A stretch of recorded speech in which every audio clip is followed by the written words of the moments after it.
Let me ask you something. What if the biggest battle you'll ever face isn't out there somewhere in the world? What if it's right here, inside your own heart? And it's all about something we deal with every single day, money.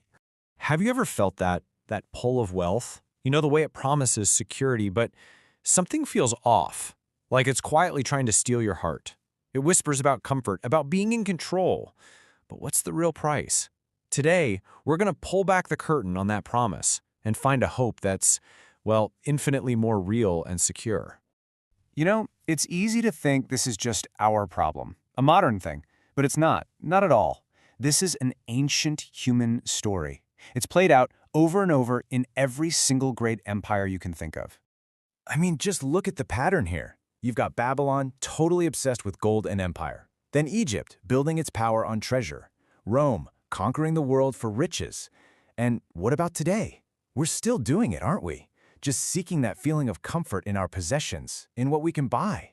It's the exact same pattern, and it points to this deep, timeless ache in all of us for a security that, let's be honest, money just can't give. And here's the kicker.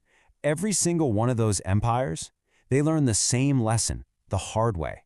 All that worldly treasure, it can't save you. It can't satisfy that deep longing in your soul. And it definitely can't anchor your heart when the storms of life hit. It promises the world, but in the end, it always fails. Okay, so this is where this huge, epic, historical story gets really personal. We're bringing it right down to your front door. Because this isn't just about ancient kingdoms or faraway empires. This is about the kingdom of your own heart. Just imagine this with me for a second. Your heart, it's like a palace. And inside that palace, there's a throne. And right now, at the front gates, two very different forces are knocking. Both of them want in, and both of them want to sit on that throne. So look at the choice here. It's so clear. On one side, you have God. His promise? Eternal treasure. What does he ask for? Your trust, your allegiance. He is literally the giver of life. Then, on the other side, there's Mammon. That's the Bible's word for wealth, when it stops being a tool and becomes an idol, a master. Its promise, temporary security. But what it demands is your heart and your soul. It's a taker, not a giver. And this brings us right to the words of Jesus himself, and you just can't get around them. He was crystal clear about this. He said, no one can serve two masters. You just can't have it both ways. Your heart, it can only have one true king. If you try to serve both, you just end up with a divided, broken life. Now, this choice that you and I face every day, it's actually a miniature version of a much bigger conflict. Think of it like a preview, a sneak peek of a coming, worldwide spiritual battle between two completely opposite systems. I mean, think about how powerful this temptation is. Satan himself offered it directly to Jesus in the wilderness. He said, I'll give you all the wealth, all the glory of all the world's kingdoms.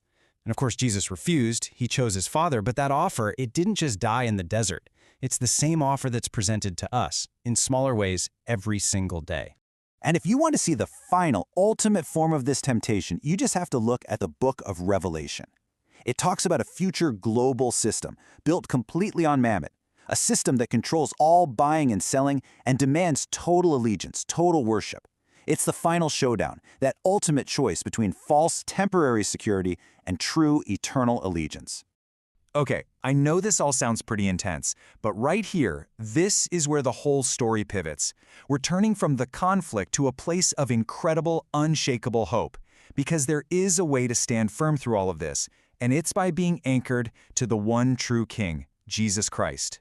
And this is God's invitation to every one of us. He's saying, don't lay up for yourselves treasures on earth. Don't invest your heart in things that rust and break and fade away. Instead, he invites us to invest in something real, something eternal, treasure in heaven that can never, ever be lost or stolen. He's inviting us to invest in his kingdom. And this is the ultimate hope. I mean, have you ever really imagined it? Seeing Jesus reign visibly right here on earth? The Bible actually promises this. It's a future time where he brings the perfect justice, the real peace, and the total restoration that our hearts and our world are just crying out for. That is the kingdom we're talking about. And here's the really amazing, empowering part. You don't have to fight this battle on your own. Not at all.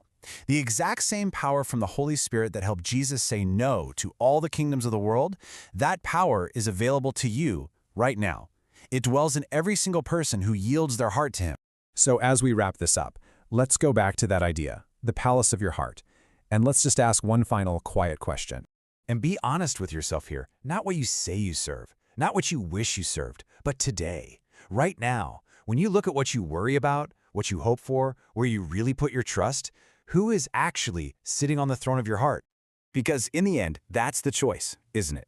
It's between trusting in fleeting wealth, an illusion of security that will absolutely vanish one day, or trusting in the eternal, unfailing love of God the Father and His Son Jesus Christ. A king who loved you so much, He laid down His life for you. A king who, right now, is preparing a world where all the suffering ends and His mercy rules. The very home we all long for. The choice is yours.